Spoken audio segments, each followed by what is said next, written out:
Have you ever found yourself thinking, what if I could step back in time, just for a moment? Maybe to the court of Anne Boleyn, a world of French hoods, feasts and tournaments.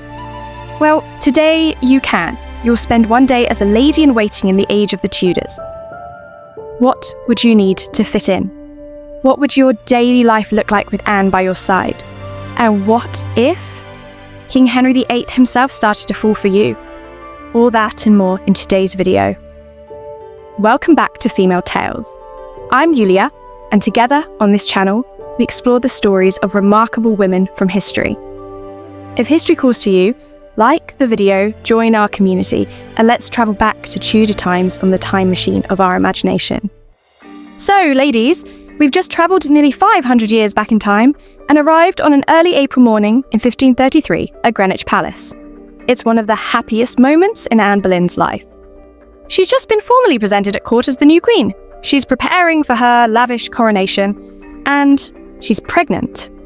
She and the king are expecting a long-awaited son, who, as we now know, will turn out to be a daughter. A daughter who will one day become one of the greatest monarchs in history, Elizabeth I. But today isn't about her.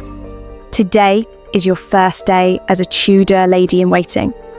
But wait, before you can receive your first task, you'll need to understand your place in the court hierarchy. First of all, in order to serve the Queen, you must be a noblewoman. Anne Boleyn's household was made up of ladies from some of the most powerful families in England. Many of them even related to her by blood or marriage. Married women held a higher position in the court hierarchy than unmarried girls, who usually entered royal service around the age of 16. At the time, being a lady-in-waiting was one of the few socially acceptable paths a woman could pursue. Not just a job, but a career, a role of honour and ambition. Serving the Queen was considered more important than marriage or even motherhood. Some women could go months without seeing their husbands or children, but that level of loyalty and dedication was often rewarded with a salary, status, and most importantly, the Queen's protection and favour. Let's get acquainted with some of your fellow ladies-in-waiting, your colleagues for the day, who will be joining you in keeping Anne entertained. Of course, here you'll meet Anne's sister, Mary Boleyn. Don't believe all the gossip about her being the scandalous sister or the mistress of kings. Though, yes, she most likely did have an affair with Henry VIII. But really, who's counting such things in the Tudor court? Before her exile following her second marriage, she likely served as one of her sister's ladies from time to time. However, one of Anne's most prominent ladies-in-waiting was Mary Howard, Anne's cousin and the daughter of the powerful Thomas Howard, 3rd Duke of Norfolk. Thanks to Anne's influence, Mary would later marry Henry Fitzroy, the acknowledged illegitimate son of the king. Mary was often given one of the greatest honours a lady-in-waiting could receive, carrying the Queen's train during important public events. So, if you were hoping to take on that particular duty today, you'll have to compete with Mary first. Here at court, you'll also meet two more ladies-in-waiting, Anne's cousins Mary and Madge Shelton.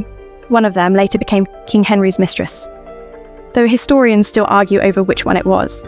Mary, by the way, had a deep love for poetry and even compiled a collection known as the Devonshire Manuscript. So now you know another way noble ladies entertained themselves at the Tudor court. She worked on it alongside Mary Howard, whom you already know, and another newly arrived young maid, Margaret Douglas. Margaret would go on to become a true master of court politics and change the future of both England and Scotland, as the grandmother of King James VI and I. Yes, exactly.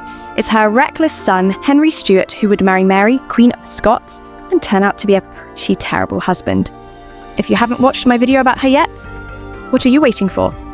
You'll learn all about that disastrous marriage too. And don't miss Jane Boleyn in the crowd of ladies, Anne's sister-in-law, the wife of her brother George. This is the very woman so often blamed for Anne's downfall, accused of turning against her and supporting the rumours that Anne was involved with her own brother. We don't know exactly what she said behind closed doors during those interrogations, or how much of it was true. But what we do know is that later, she would assist young Catherine Howard in her romantic affairs with Thomas Culpeper, and end up executed alongside her. It's said she lost her mind before the end, So don't miss your chance to exchange a few words with one of the most infamous and mysterious women of the Tudor court. Of course, the list of women who served Anne was much longer, and filled with many more fascinating names. But to name them all would take far more than one video. For example, on that symbolic day, April 12th, when Anne was officially presented as Queen, she was accompanied by 60 noble ladies. 60! But of course, her true inner circle was much smaller. Queen Catherine of Aragon, for instance, kept just 8 close ladies. And on the day of Anne's death, only 4 of her ladies remained by her side. Now, take a moment to look at yourself from head to toe. Are you properly dressed? But what did proper mean by Tudor standards? First of all, certain colours were strictly off limits. For example, you were absolutely forbidden from wearing anything in purple. Henry VIII issued a decree reserving that shade exclusively for the royal family. Secondly, embrace French fashion. Instead of the heavy English gable hood, which symbolised Queen Catherine of Aragon, choose Anne's favourite, the elegant and stylish French hood. And please, make sure you look lavish enough. Tudor queens liked to be surrounded by beauty. It was believed that a well-dressed entourage reflected well on the Queen herself. Your appearance was part of her image. Take Jane Seymour, for instance. She once scolded a lady-in-waiting for wearing a girdle with only 120 pearls. Far too modest for a court appearance. Don't forget your perfect manners and modesty either. As you enter the Queen's chambers, remember, your behaviour reflects directly on her. And one last detail, make sure to hang a small book of prayers and psalms from your belt. Anne often gifted these to her ladies. Let me walk you into the Queen's chambers. They usually consisted of a presence chamber, where Anne held audiences and enjoyed entertainment, and her privy chamber, her private suite. Like the king's, her rooms could include a bedroom, closets, a private wardrobe, a personal toilet, and sometimes even a small kitchen where food was prepared exclusively for her. At the entrance to each room stood guards, and her most private quarters were reserved only for the king, her trusted attendants, and the most privileged guests.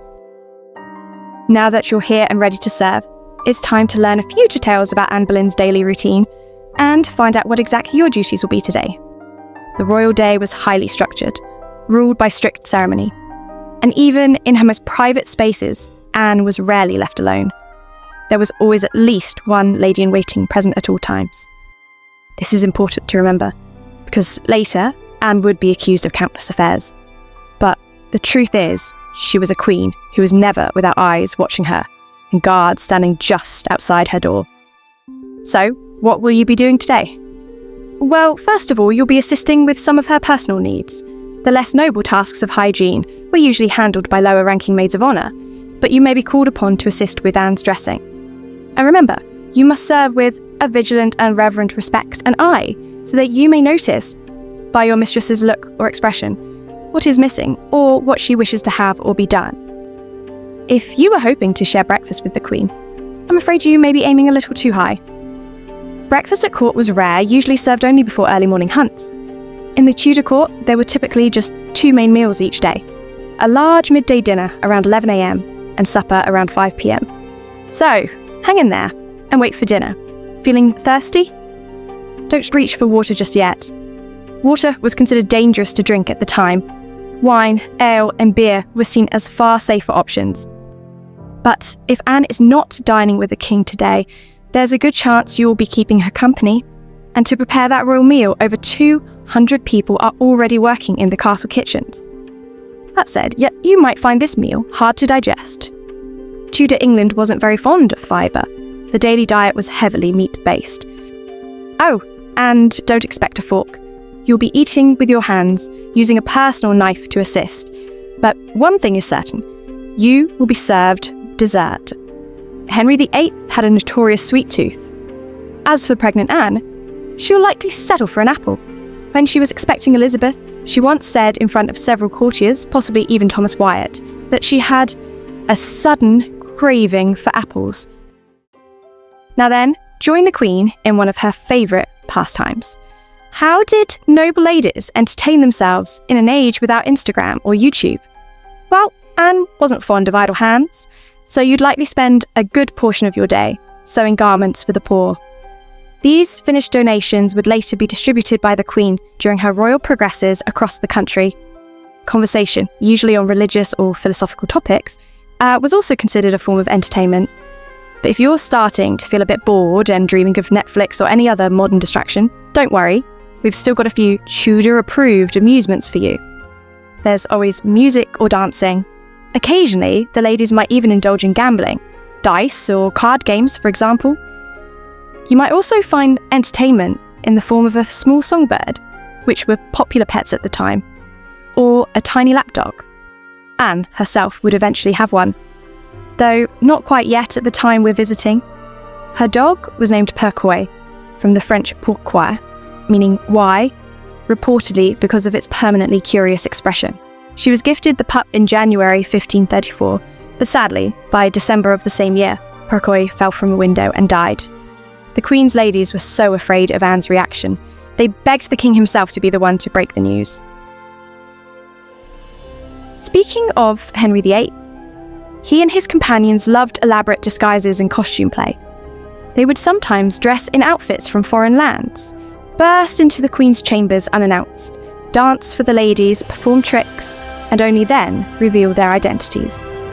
This kind of surprise, it was said, always greatly astonished the Queen and her ladies. And in fact, being one of the Queen's ladies was one of the very few ways to catch the King's eye. Though, honestly, would you really want Henry VIII's attention? Let's face it, you're not a three-headed dragon, so don't go throwing your heads away so easily. But if you did happen to have such ambitions, your chances of ending up in the King's bed were especially high while the Queen was pregnant. At the Tudor court, it was widely believed that intimacy during pregnancy could harm the baby, so it was strictly avoided. The King, however, was not pregnant, which meant he could seek pleasure elsewhere without much hesitation. Still, let's not rush to blame Henry entirely. He likely remained faithful to Anne during this time and was clearly still in love with her. The real cooling in their relationship probably began after Anne's miscarriage in 1534. Around that same time, Henry grew close to the so-called imperial lady.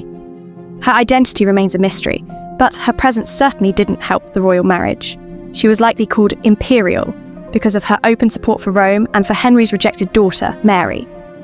Eustace Chapuis wrote that Henry had renewed and increased the love which he formerly bore to another very handsome young lady of his court, and that Anne tried to remove the damsel from her household.